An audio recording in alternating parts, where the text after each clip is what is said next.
Hi, Dr. Lacey Fabian here, one of the founders of Crush Homeschool, with a quick tip to help you get your materials organized. First, organize your homeschool materials by category. For example, the subjects or the grade level if you have multiple children, or even your materials versus your children's materials. Second, you'll want to make sure everything has a place, whether that's in a cabinet or on a shelf, or maybe even in a closet to be brought out and used when you're doing your homeschool and then put away at the end of the day. Third, don't have too many materials out at once. It can be overwhelming to have a lot of items to choose from.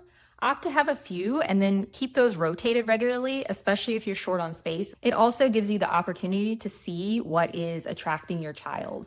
So not too many things out at once.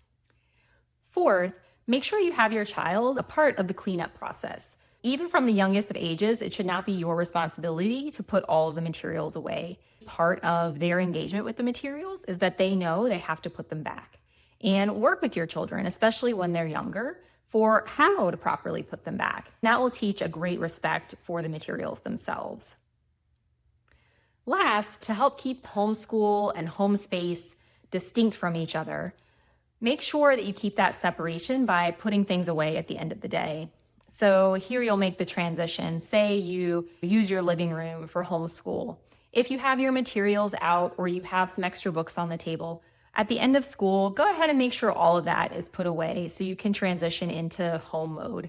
It's really great for kids to have a distinction and make sure they feel the kind of school learning time, but then also feel like they can unwind, especially on days where it's a little bit stressful.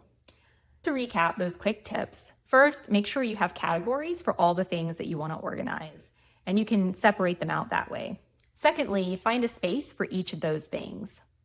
Third, make sure you don't have too many materials out at a time, even if you keep them in storage and rotate them out regularly. Fourth, have your kids engaged in putting those materials away at the end of the day. And anything else left out at the end of the day, go ahead and make sure that's cleaned up as well so you can create that end of day routine for transitioning from home to school. That's it. That's the quick tip today for getting organized with your homeschool materials. If you'd like to learn more, check out crushhomeschool.com. It's time to get learning.